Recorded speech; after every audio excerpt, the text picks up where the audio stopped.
Mungkinkah mata pelajaran sekolah di negeri ini termasuk yang paling banyak jumlahnya dibanding negara-negara lain, dengan muatan materi ajar yang juga tidak sedikit?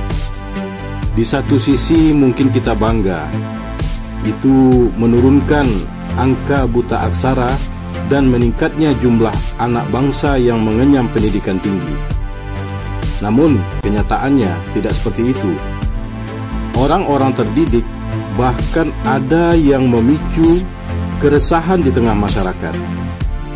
Buah dari pendidikan tinggi yang diharapkan menjadi harapan, malah sebaliknya menakutkan masyarakat. Banyak yang mengenyam pendidikan tinggi dan bertitel, tapi tidak semua sukses dalam karirnya sesuai ijazah yang dia miliki. Bahkan ada juga yang tidak pantas disebut sebagai orang terdidik atas semua sikap dan perilakunya di tengah-tengah masyarakat. Di mana letak permasalahannya? Apakah karena bangsa ini terlalu menghargai orang-orang yang berpendidikan daripada orang-orang yang berbudi luhur?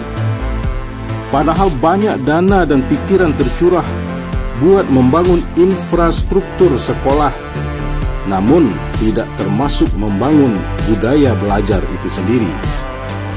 Ataukah pendidikan bangsa sebatas mengurus sekolah saja? Pendidikan dan sekolah itu dua entitas yang berbeda.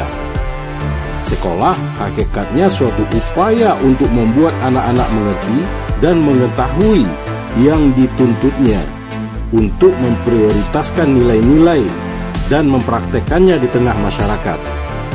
Sekolah hanya sarana tempat pembelajaran, atau disebut juga pendidikan formal. Namun makna dari pendidikan itu lebih luas, bukan hanya sekedar sekolah. Karena setiap kehidupan di dalam ruang dan waktu, sedikit atau banyak, besar atau kecil, akan mengalami hijrah. Dengan kata lainnya, perubahan. Manusia yang tidak mau belajar tidak akan berubah. Perubahan itu suatu keniscayaan. Menyikapi perubahan itulah pilihan hidup. Ya, dengan belajar atau pendidikan. Karena Sang Maha Pencipta tidak akan merubah nasib suatu kaum bila dia sendiri tidak berusaha untuk merubahnya.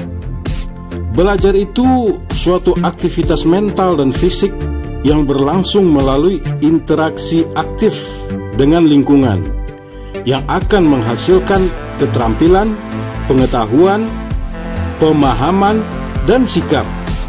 Dia bersifat relatif konstan dan berbekas, dan pengetahuan itu dibentuk oleh individu karena interaksinya dengan lingkungan secara terus-menerus.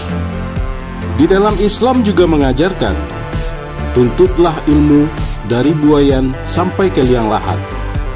Pesan ini berarti belajar itu suatu proses yang terus-menerus, bukan terima ijazah belajar lalu semuanya usai.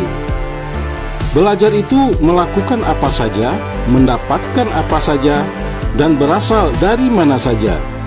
Juga diajarkan oleh siapa saja. Namun bebas di sini artinya belajar tidak sama dengan kebebasan tanpa batas dan norma yang berlaku.